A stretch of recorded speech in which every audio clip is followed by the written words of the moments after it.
certaines agglomérations se sont lancées dans la méthanisation industrielle. Regardez l'enquête signée Tristan Walex, William Villemain et Serge Joux. Sans exception, elle va puer ou elle puera un jour. C'est obligatoire. On vous dit, ne faites rien, ne triez rien, tout se fera en usine. Seulement ça ne marche pas. Non, j'ai pas d'inquiétude particulière. Pardon. Au nord de Bayonne, cet espace boisé sera bientôt métamorphosé. Et là c'est le bois. Ici, doit naître, comme dans une quarantaine d'autres villes françaises, une usine de valorisation de déchets dernière génération, ce que l'on appelle un TMB, tri mécanobiologique des ordures. Un Bayonnais sur 6 va vivre dans 5 ans à moins d'un kilomètre de cette usine.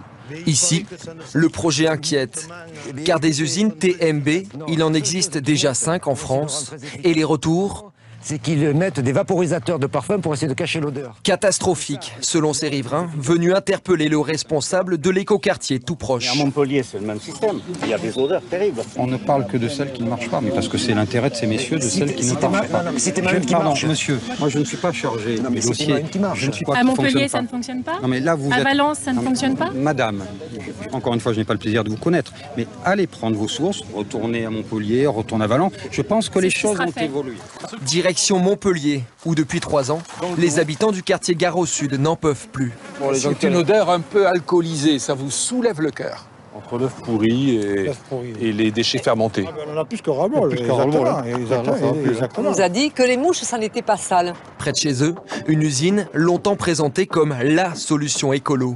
Pas besoin de tri sélectif, c'est le TMB des robots qui se chargent de démêler les poubelles pour faire du compost.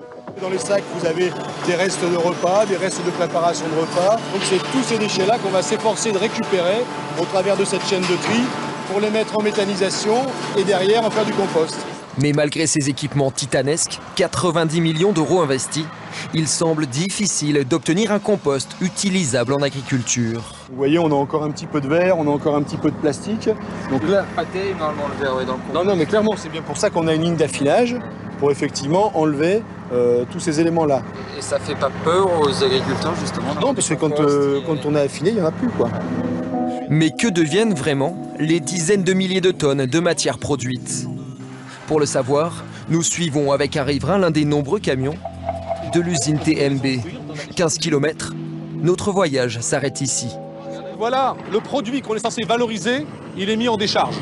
Moins de 1200 tonnes de compost aux normes. D'après le rapport annuel de l'usine, 95% des produits traités par le TMB sont jetés. Donc on paie pour le travail à l'usine et en fait on repaie une deuxième fois pour le mettre en décharge ici. Alors à quoi sert de faire une usine aussi coûteuse et en plus en ville, avec tous les problèmes sanitaires, si c'est au bout du compte avoir ce service rendu et à ce prix? La valorisation des ordures, pourtant, cela peut marcher, tout dépend de la méthode. Dans l'ouest du département, cette fois, pas de machine miracle pour écrémer les poubelles jetées en vrac, mais un tri sélectif. Des déchets de jardin. Imposé aux administrés. Des restes d'aliments. Avec 15 fois moins de matière reçue qu'à l'usine TMB de Montpellier, ce tout petit centre produit 2 fois plus de compost grâce à des ordures jamais mélangées. Ça, c'est du compost d'excellente qualité puisqu'il est labellisé agriculture biologique. Il n'y a pas de bout de verre, de plastique, de machin, c'est ça? Non, il n'y a plus rien. Quand le tri est bien fait à la source, vous ne retrouvez plus rien à la sortie. Et puis au niveau odeur, ça sent le compost. Efficace, la collecte sélective est parfois jugée contraignante. C'est pourquoi les grandes villes françaises lui préfèrent le tri mécanobiologique, bien plus coûteux. Malgré les mises en garde de l'Agence de l'environnement et son abandon presque partout en Europe.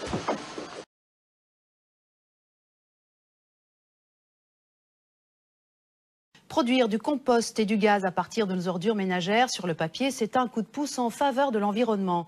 En pratique, c'est moins sûr. Aux portes de Paris, les habitants de Romainville sont vent debout contre l'implantation d'une énorme usine de méthanisation. Reportage Richard Bonnet et Jean Del Giudice. C'est aux portes de Paris, sur la commune de Romainville, que devrait être implanté sur ce terrain l'un des plus importants centres de méthanisation des ordures ménagères d'Europe.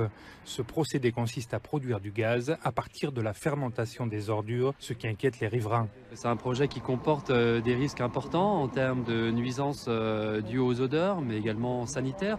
Et puis il y aura des risques d'explosion et d'incendie qui ont été constatés dans l'autorisation même d'exploiter du futur constructeur. Le porteur du projet, quant à lui, assure que l'installation n'apportera aucune nuisance. Alors, le biogaz, évidemment, ne s'échappe pas de l'usine puisque ce biogaz est destiné à faire de l'énergie. Donc, on ne souhaite pas, évidemment, que le gaz sorte de l'enceinte des digesteurs, d'une part. Et d'autre part, s'il y a des questions vis-à-vis des odeurs, le projet prévoit tout un tas de dispositions de prévention pour éviter que toute odeur ne ressorte du site. Pour y voir plus clair, nous nous sommes rendus sur le site de méthanisation de Montpellier qui fonctionne depuis 3 ans. Aujourd'hui, l'usine tourne au ralenti suite à un incendie en 2009. Pourtant, pour ces 2 frères qui habitent à 400 mètres de l'installation, les odeurs sont insupportables. Vous sentez bien l'odeur, là, hein, voilà. Là, vous l'avez l'odeur. Aujourd'hui, il fait froid, il y a 8 degrés dehors. Imaginez-vous au mois d'août. Imaginez-vous au mois d'août quand il fait 35 degrés. Hein. Cette odeur, elle vient du traitement des ordures ménagères dont on extrait les matières organiques, restes de viande ou épluchures de légumes. Leur fermentation sert ensuite à produire du gaz qui sera brûlé pour produire de l'électricité. C'est un compost qui sort en bout de chaîne. Nous sommes devant donc du compost qui est commercialisé pour une utilisation en agriculture ou en grands travaux d'infrastructures linéaires. Faux, nous dit l'association de riverains qui conteste tout ce procédé de méthanisation appelé tri-mécanique biologique. Tout le compost ici, 95% de ce qui est passé dans les méthaniseurs l'année dernière est parti en décharge. Quand vous faites fermenter dans des gros méthaniseurs des restes de matière organique mélangés à de la laque, des solvants, des piles, tout ce que vous voulez, ce qui en sort ne peut pas être qualifié de compost, voyez-vous. Il ne peut pas être mis sur des terres. Ce qui n'est pas vertueux dans ce procédé, c'est de ne pas demander aux citoyens de trier en amont leurs déchets organiques. Une solution de facilité pour de nombreuses communes. Ça n'a jamais été porteur pour des élus de s'occuper des déchets. Et donc quand vous avez un industriel qui vient vous dire « Monsieur le maire, signez en bas de la page, je m'occupe de tout », en général, les élus voient ça d'un bon œil. Même si elles sont contraignantes, des filières qualitatives de traitement des ordures ménagères existent. Elles ne peuvent se développer qu'à petite échelle avec la participation des citoyens.